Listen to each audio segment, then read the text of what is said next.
Amparito, Amparito tenía que ser la llave del misterio, eso creía yo. Al menos, una mujer que había vivido en la misma casa que Elena tenía que saber muchas cosas. Salí del mercadito haciendo planes y sacando conclusiones. En un primer momento había pensado en ir directamente hacia el Rawson, pero después decidí que no, que era mejor no apresurarse y preparar una lista con todas las preguntas que debía hacerle a Amparito. Volví a casa y ahí nomás me acordé de que me tocaba cocinar a mí. Perfecto, no hubo ningún problema. Tenía tiempo de sobra para preparar la salsa de tomates, hervir los fideos y rallar el queso, según dictaba el menú del día. Por suerte, Juanjo y Javier no estaban. Eso quería decir que mientras cocinaba podía pensar sin estorbos, sin ruidos, sin nadie que entrara y saliera de la cocina cada 5 minutos para abrir la heladera o la lata de las galletitas. Pensar, yo quería pensar lo que había dicho doña Anita. No dejaba mucho lugar para dudas. A Elena la habían matado. Después de leer la carta nadie podría pensar en un suicidio. Ella había sido muy clara. Si papá muere, la siguiente seré yo. Y pasó todo tal cual. Murió el padre, murió ella. Conclusión, la mataron. ¿Quién? ¿Quién es? La esposa del padre y del hermano. Los que hablaban del veneno cuando Elena subió a la torre. Primero matan al padre y hacen pasar por loca a la hija. Después un empujoncito y Elena cae de la torre. Y ellos dos ricos. Así de simple. Ya estaba todo resuelto. Víctimas, asesinos, móvil del crimen y la carta para probarlo. Claro que probarlo ante quién. Y después de tantos años, ¿para qué? Además, aunque yo estuviera muy segura de cómo habían sido las cosas, no creía para nada que la carta pudiera ser la prueba que demostrara la culpabilidad de la viuda y del hermano. Alguien podría decir, y tal vez con razón, que Elena había escrito la carta estando muy trastornada y que tenía delirio de persecución o algo semejante.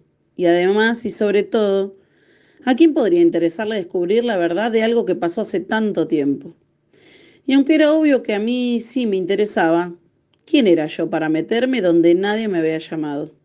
Lo único que se me ocurrió fue dejar las preguntas a un lado y empezar a pensar en lo que le iba a decir a Amparito. Las posibilidades no eran muchas. Lo único que podía hacer era seguir con el invento de la nota para la revista. Ni el hombre del restaurante, ni el del mercadito, ni la propia doña Anita, ni siquiera Amelia habían desconfiado de mi condición de periodista. Y si lo hicieron, por lo menos no me dijeron nada. Además, si alguien desconfiara por verme demasiado joven, le podría decir que todavía no me recibí, que trabajo en una revista del barrio, de esas que se hacen con el esfuerzo de un grupo de vecinos. Eso era algo posible. ¿Por qué no me lo iban a creer? Después de comer y mientras Juanjo lavaba los platos y Javier esperaba para secarlos, me fui a mi habitación y escribí una larga lista de preguntas para Amparito. Puse de todo, no quería olvidarme de nada. Primero me presentaría y hablaría de la revista. Después mencionaría la casa de Bolívar y Caseros y la historia que me había contado doña Anita. A continuación, le acercaría el micrófono y la dejaría que empezara a hablar. Si veía que no contaba demasiado, la iría guiando con las preguntas de mi lista. Fácil. Pero como no sabía dónde me iba a llevar lo que Amparito pudiera contarme, no quise adelantarme a sacar conclusiones. Por supuesto que esperaba encontrar a Malu por su intermedio, aunque también sabía que era muy difícil. Malu podía haberse mudado o haber muerto, qué sé yo. Hasta ahora todo me había salido más que bien. Desde el principio, desde que recibí la primera contestación de Alicia Gutiérrez y con la segunda carta ni hablar. Después, doña Anita y ahora Amparito. Más no podía pedir.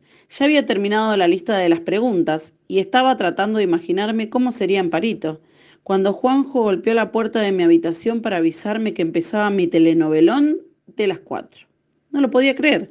Me había pasado 2 horas encerrada sin tener la menor noción del tiempo. Decidí no darle más vueltas al asunto hasta el día siguiente.